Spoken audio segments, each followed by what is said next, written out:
नमस्कार दोस्तों, स्वागत है आपका। आज एक और ज्ञान से भरी बुद्धा मोरल स्टोरी क्रोध में मनुष्य जो करता है उसका पछतावा या दुख उसे बाद में समझ आता है। तो चलिए आज हम बुद्धा मोरल स्टोरी क्रोध की मदद से जानेंगे कि क्रोधित व्यक्ति को कैसे हैंडल किया जाए।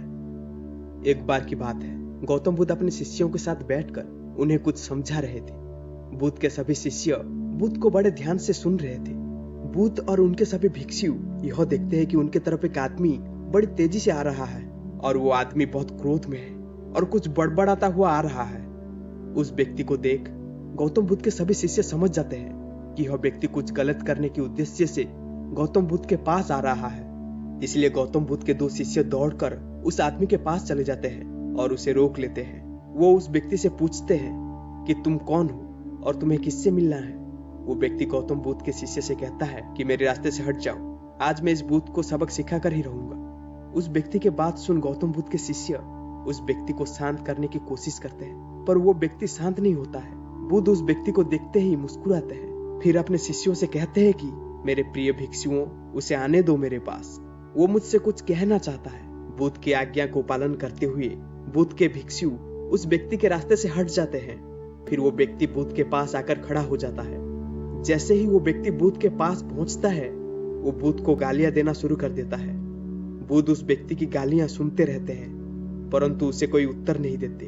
बहुत देर तक बुद्ध को गालियां देने के बाद वो व्यक्ति अपने मन में सोचता है कि मेरी गालियों का तो बुद्ध पर कोई असर ही नहीं हो रहा है। इसलिए उस व्यक्ति का क्रोध और भी ज्यादा बढ़ जाता है और वो व्यक्ति बुद्ध के ऊपर थूक देता है। उसके बाद बुद्ध एक कपड़ा उठाकर उस थूक को पोंछ देते हैं। यह देखकर गौतम बुद्ध के सभी भिक्षु क्रोध से भर जाते हैं, पर बिना बुद्ध के आज्ञा के कोई भी भिक्षु अपना क्रोध प्रकट नहीं करता।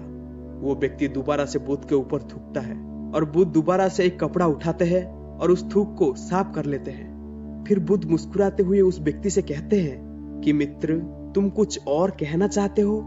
जैसे ही वो व्यक्ति बुद्ध का यह प्रश्न सुनता है, वो व्यक्ति भीतर तक हिल जाता है। फिर वो व्यक्ति बुद्ध को कोई भी उत्तर नहीं दे पाता है और तुरंत वहां से चला जाता है। बुद्ध के सभी भिक्षुओं के मन में यह प्रश्न होता है कि उस व्यक्ति ने बुद्ध को इतना अपमान किया, लेकिन बुद्ध ने उस व्यक्ति को यह क्यों कहा कि वह व्यक्ति और कुछ कहना चाहता है। सभी भिक्षु में से एक भिक्षु बुद्ध से कहता है कि आपने उस व्यक्ति से यह क्यों कहा कि वह कुछ और कहना चाहता है, जबकि यह तो स्पष्ट था कि वह व्यक्ति यहाँ कुछ कहने नहीं आया था, बल्कि वो तो आपका अपमान करने आया था। वो व्यक्ति बुद्ध का अपमान करके अपने घर तो चला जाता है, लेकिन पूरी रात वो सो नहीं पाता है। उसके मन में सिर्फ यही प्रश्न घूमता रहता है कि मैंने बुद्ध का अपमान किया, उन्हें गालियां भी दी, फिर भी उन्होंने मुझसे यह क्यों कहा कि मैं कुछ और कहना चाहता हूँ, जबकि मैंने तो वहां कुछ कहने के लिए नहीं बल्कि उनका अपमान करने के लिए गया हुआ था। अगले दिन वो व्यक्ति सुबह सुबह जल्दी उठकर बुद्ध के पास चला जाता है और उनके चरणों में लेट जाता है। बुद्ध के सभी शिष्य उसे देखकर आश्चर्यचकित हुए कि जो व्यक्ति कल बुद्ध का अपमान कर रहा था, आज वो रो रहा है और बुद्ध के चरणों में पड़ा हुआ है।